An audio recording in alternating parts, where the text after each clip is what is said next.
Քիչ առաջ մինչ դուք փորձում էիք փրկել զինված ուժերում տեղի ունեցող ամենաթողությունը, մամուլը գրում է, որ բանակում ինքնասպանության հերթական դեպքն ունենք այսօր։ Պարզապես չեմ պատկերացնում, էլ ինչ պիտի լինի զինված ուժերում, որպեսզի պաշտպանության նախարարն ու ԳՇՊՏ պատասխանատվության ենթարկվեն։ Երկրորդ հարցս։ Այս հարցի մասով խնդրում եմ պատասխանը եւ երկրորդ հարցի մասով։ Դուք Հայաստանի Հանրապետության տարածքի մասին խոսելիս նշում եք 29743 քառակուսի կիլոմետր թիվը, բայց 2022 թվականին ՄԱԿ-ի ամբիոնից հայտարարել եք Հայաստանի Հանրապետության 29800 քառակուսի կիլոմետր տարածք ամբողջականության մասին։ 23 թվականին ազգային ժողովում կառավարության ծրագիրը ներկայացնելուց եւս խոսել եք այս մասին։ 23 թվականին հանրային հեռուստաընկերությանը տված ձեր հարցազրույցներից մեկի ժամանակ հայտարարել եք, որ Հայաստանը եւ Ադրբեջանը փոխադարձապես ճանաչում են համապատասխանաբար 29800 եւ 86600 քառակուսի կիլոմետր տարածքները։ Այսօր այլ թիվ եք հայտարարում։ Ամեն տարի մկրատելով Հայաստանի Հանրապետության տարածքը, որ իրավական փաստաթղթով եք հաշվարկել 29743 քառակուսի կիլոմետրը եւ ուր է կորել 57 քառակուսի կիլոմետրը։ Հայաստանի տարածքը հաշվարկել ենք Հայաստանի Հանրապետության հողային հաշվեկշռով, որը երկար տարիներ, այդ թվում ներկա առնվազն ընտանիքների մասնակցությամբ կայացրած որոշումների հիման վրա։ Բայց դուք զարմանալի բան չեք ասում մեր իրականությունից, որովհետև երբ որ ես առաջի անգամ խոսել եմ 29800 կամ 743 քառակուսի կիլոմետրի մասին, Հայաստանում բազմահազարանոց հանրահավաք է տեղի ունեցել,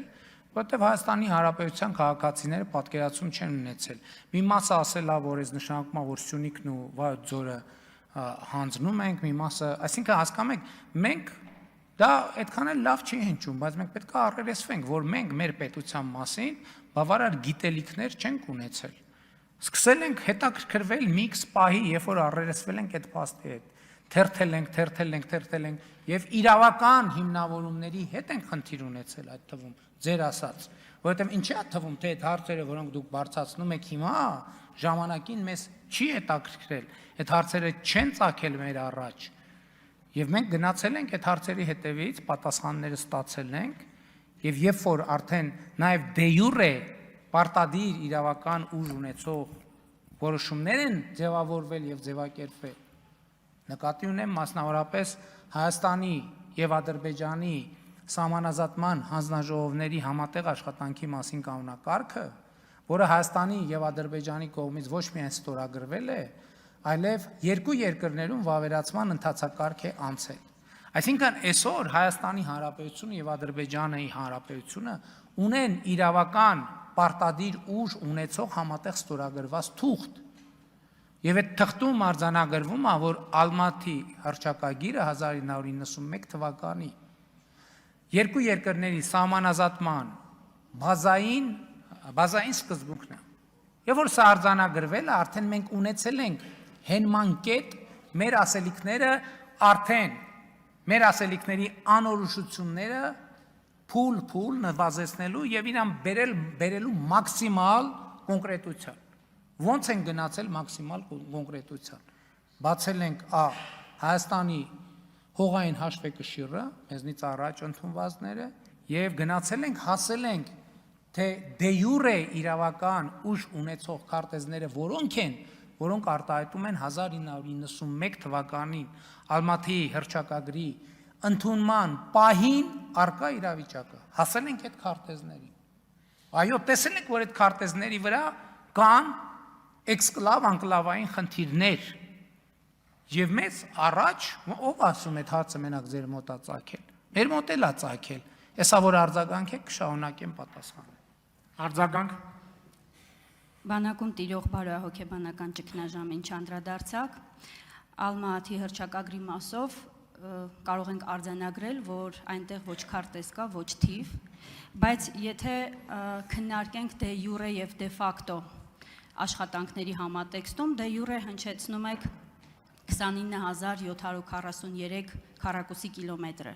Եթե սահմանագծման եւ սահմանազատման արդյունքում դե ֆակտո պայմանական ունենանք որևէ այլ թիվ,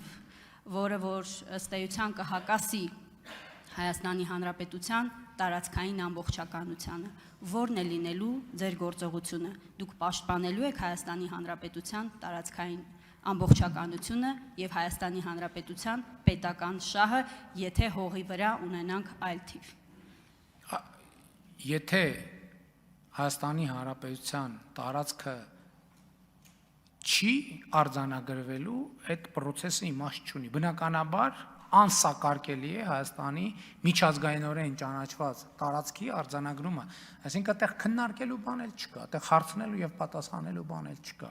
Բանակի հետ կապված պաշտպանության նախարարը եւ գլխավոր շտաբի պետը պարտավոր են գտնել այս թնջուկի լուծումը եւ կգտնեն այդ թնջուկի լուծումը, բայց ելի ուզում եմ արձանագրել, որ այո, շատ ցավալի է, որ վերջին 1 ամսվա ընթացքում իրար հետ հաջորդում են դեպքեր եւ ես արդեն ասացի, որ դա մեծագույն խնդիրներից մեկն է, որի հետ մենք պետքա առնչվենք եւ կառնչվենք եւ կլուծենք։ Ցավում եմ տեղի ունեցող դեպքերի համար։